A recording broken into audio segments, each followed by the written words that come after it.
ప్రభు అయిన యేసుక్రీస్తు నామములో మీ అందరికీ శుభాలు తెలియజేస్తున్నానండి. వీక్షిస్తున్న మీ అందరూ కూడా ప్రత్యేక వందనం తెలియజేస్తున్నాను. మంచిది. ఈరోజు ఉదయకాలం ముందు ప్రత్యేకమైన వాక్యములోనికి మిమ్మల్ని తీసుకువెళ్ళడానికి ఇష్టపడుతున్నాను. దయచేసి మీరందరూ కూడా జాగ్రత్తగా వినాల్సిందిగా మీ హృదయంలో దేవుని వాక్యాన్ని నింపాలని. మీరు అలసిపోయి ఉంటారు, ఎన్నో ఆటుపోటులో ఉన్నారు. మీకు ప్రతిదీ కూడా దేవుడి ఈ వాక్యం ద్వారా మిమ్మల్ని బలపరచాలని, మీతోనూ మీ కుటుంబంతోనూ మాట్లాడాలని దేవుడు ఇష్టపడుతున్నాడు. ఈ వాక్యం మీకోసమే. దయచేసి మీరందరూ కూడా ఈ వాక్యాన్ని వినాల్సిందిగా కోరుచున్నాను. చూడండి, దేవుని వాక్యంలో కొన్ని మాటలు మనం ధ్యానం చేద్దాం. ఇక్కడ కీర్తన గ్రంథము 23వ అధ్యాయం 1వ వచనాన్ని మనం ధ్యానం చేద్దామండి. దయచేసి నాతో పాటు మీరందరూ కూడా ఈ మాటలు మనం పలుకుదాం. యెహోవా నా కాపరి, నాకు లేమి కలుగదు. పచ్చిగల చోట్ల నన్ను పరుండి చేయుచున్నాడు, శాంతికరమైన జలముల యొద్దను నడిపించుచున్నాడు. దేవుడు ఈ మాటల హృదయంలో దీవించి ఆశీర్వదించును గాక. ఆమేన్. Praise the Lord. హల్లెలూయా.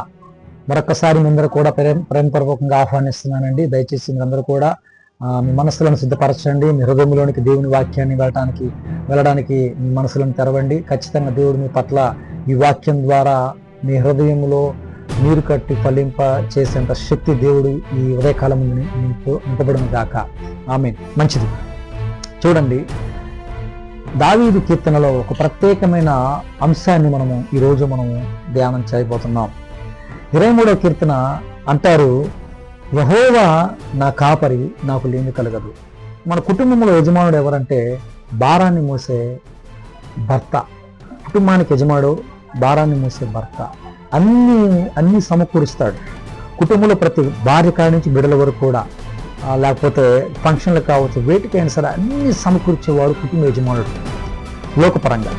అయితే ఇక్కడ దావీదు ఎవరి గురించి మాట్లాడుతున్నాడంటే ప్రభువైన యేసుక్రీస్తు వారి గురించి మాట్లాడుతున్నాడు. ఏమని మాట్లాడుతున్నారు ఆయన? ఇదిగో ఆయన కాపరిగా ఉన్నాడు, నాకు ఎటువంటి పొదుగు లేదు అంటాడు. Praise the Lord. హల్లెలూయా.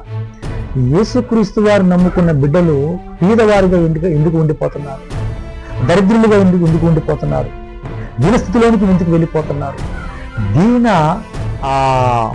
అట్టడుగులోకి ఎందుకు వెళ్ళిపోతున్నారు అంటే వారిలో మొదటి ప్రేమ తగ్గిపోయింది, మొదటి ప్రార్థన తగ్గిపోయింది, మొదటిలో ఉన్న ఆసక్తి ఇప్పుడు వారికి లేదు. అందుకే వారు పేదవారిగా మారిపోతున్నారు.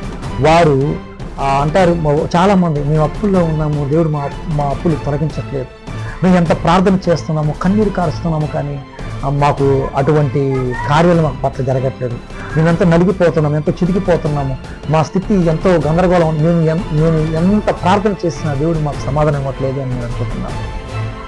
కానీ యేసయ్య మీద విశ్వాసం పెట్టి ప్రార్థన చేయండి, ఖచ్చితంగా దేవుడి పట్ల కార్యం చేస్తాడు. ఒకరోజు ప్రార్థన చేయటం కాదు, ప్రతిరోజు కూడా మనం ప్రార్థన చేయాలి, కన్ను పెట్టుకొని ప్రార్థన చేయాలి, విశ్వాసము కలిగి ప్రార్థన చేయాలి, నమ్మకము కలిగి ప్రార్థన చేయాలి. హల్లెలూయా. దావీదు చెప్తున్నాడు మాట, యెహోవా నా కాపరి, నాకు లేమి కలుగదు. దేవుని స్తోత్రం. హల్లెలూయా. నీకున్న ఆహారం కావచ్చు, నీకున్న బంగారం కావచ్చు, నీకున్న ఆస్తి కావచ్చు, నీకున్న డబ్బులు కావచ్చు, ఈ సంతోషం మనకు తేలేదు. ఉన్న 10 రూపాయలైనా మనం సంతోషంగా తినాలి. హల్లెలూయా. మన కష్టార్జితం ఏమైపోతుంది? మన కష్టపడుతున్న సొమ్ము ఏమైపోతుంది? గమనించారా? ఒకప్పుడు మీరు ప్రార్థన చేస్తే దేవుడు ద్వారాలు తెరిసేవాడు. అటువంటి బలమైన సన్నిధి ఈరోజు మన మీద ఎందుకు లేదంటే ప్రార్థన మనలో తగ్గిపోయింది, మనలో ప్రార్థన ఆసక్తి తగ్గిపోయింది. దినదినము మనము దిగజారిపోతున్నాము ప్రార్థనలో. నీ జీవితంలో ప్రార్థన ఎప్పుడైతే కోల్పోయావో, అపనమ్మకానికి ఎప్పుడైతే నువ్వు ప్రేరేపించబడ్డావో అప్పటి నుంచి నీ దీనస్థితికి రావడం జరిగింది. ధైర్యం చెప్తున్నాడు దావీదు, యెహోవా నా కాపరి, నాకు లేమి కలుగదు అంటున్నాడు. ఆయన ఉండగా నాకు ఎటువంటి కొదువు లేదు. నాకు ఆరోగ్యం ఇస్తున్నాడు, నాకు ఆహారం ఇస్తున్నాడు, నాకు వస్త్రం ఇస్తున్నాడు, నాకు గూడును ఇస్తున్నాడు. ఇంకంతకన్నా భాగ్యంగా ఉంది. దేని బిడ్డల జ్ఞాపకం చేస్తుంది. ఈ ఉదయకాలం ముందు దేవుడు నీతో మాట్లాడుతున్న మాట, నీకేది కొదువుగా ఉంది? ఆ ప్రార్థన ద్వారా నువ్వు అది పొందుకుంటున్నావా? మనుషుల వైపు చూసి వారిస్తారు, వీరిస్తారు, వారి దగ్గరికి వెళ్తే నాకు దేవుడు ద్వారం తెరుస్తారు, దేవుడి దగ్గర ద్వారం తెరుస్తారు అనుకోబాక. ఇంట్లో కూర్చొని మోకరించి ప్రార్థన చేయి, దేవుడిని పట్ల అద్భుతం చేస్తాడు. హల్లెలూయా. యేసయ్య నమ్ముకున్న బిడ్డలు ఎన్నటి కూడా సిగ్గుపడరు, అవమానించబడరు. వారు పేదవారు కాదు, ఆస్తికర్తలు. హల్లెలూయా. ఆశీర్వాదం ఇస్తే భూమిలో ఉంటాం కాదు, అప్పుడప్పుడు శ్రమలు కూడా తట్టుకునే శక్తి మనలో ఉండాలి. అది ఎందుకు నా మీదకి వస్తుందా అని, ఎందుకు పేదవాడిగా ఉండిపోతున్నానా? అందరూ బాగానే ఉన్నారు కదా, నేనెందుకు ఇలా ఉండిపోయాను? ఫైనాన్స్ ప్రాబ్లం బలముగా నా మీద ఎందుకు ఇంత దాడి చేస్తుంది? వారిని వీరిని అడగటం కాదు, డైరెక్ట్గా ప్రభువైన యేసుక్రీస్తు వారికి మనం ప్రార్థన చేయాలి. ఖచ్చితంగా దేవునికి అద్భుతం చేస్తాడు. హల్లెలూయా. కాబట్టి ఈ రాత్రికాలం ముందు మోకరించడం ప్రారంభించు. ఇక నుంచైనా మోకరించు. ఒకప్పుడు మోకరించేప్పుడు మోకరించలేకపోతున్నావు, ఇప్పుడు మోకరించి ప్రార్థన చే, కన్నీరు కార్చు. దేవుడు ఖచ్చితంగా రేపు నీకు నీకు కావలసిన ఈవులు, నీకు కావలసిన ప్రతి విధమైన అద్భుతము దేవుడు నీ పట్ల ఎన్నో చేస్తాడు. దేవుడు ఈ మాటల హృదయంలో దీవించి ఆశీర్వదించును గాక. ఆమేన్. కళ్ళు మూసుకుందాం, ప్రార్థన చేద్దాం. ప్రేమగల తండ్రి, పరిశుద్ధాత్మ దేవుడా, ప్రియక దేవానికి స్తోత్రం నాయన. ఇంతవరకు ప్రభువా వివరించిన వాక్యాన్ని బట్టి ప్రభు 30 60 100 దీవించి ఆశీర్వదించాను. ఇదిగో ప్రభువా, వినిన వారిని ప్రతి ఒక్క హృదయంలో నీ వాక్యం ఫలింపచ్చే ప్రభువా. అయ్యా, ఇంకా ఎంతమైతే ఫైనాన్స్ బాధపడుతున్నారు వారి మీద ప్రభు ప్రార్థన శక్తి బలముగా దిగి వచ్చును గాక.